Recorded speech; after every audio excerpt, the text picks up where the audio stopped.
Kumusta? Ako si Arturo.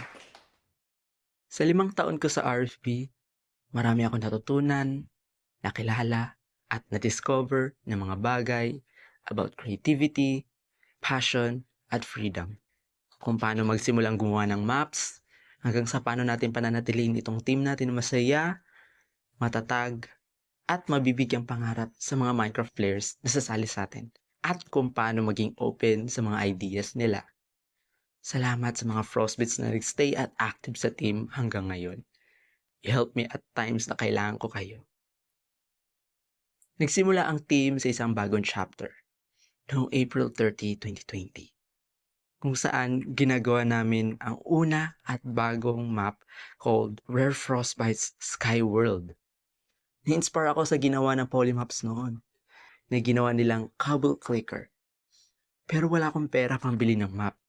Kaya ayun ang una ko naisip na gawin namin ng sarili namin version. Nung hindi ko pa alam paano i-upload yun sa internet, naisip ko na i-upload sa MCPDN. Nilagay ko ang map sa Mediafire noon at yun ang ginawa kong download link.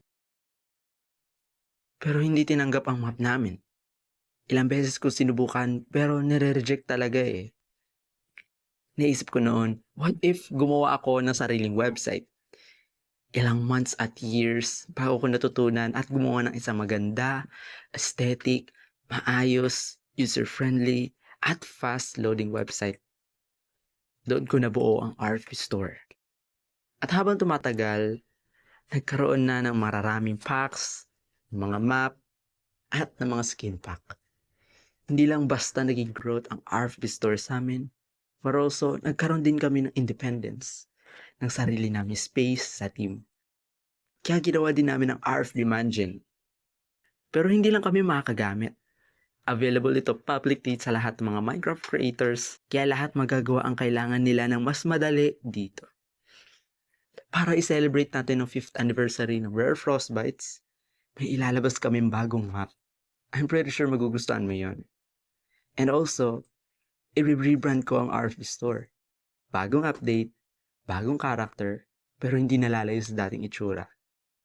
Hindi mawawala sa team ang tagline natin na Rise and Shine Your Imagination. That's our guiding principle. Yung creativity, passion, at freedom para sa team. Maraming salamat na naging party kayo ng adventure na ito. Here's more 5 years to come at Rare Frostbites.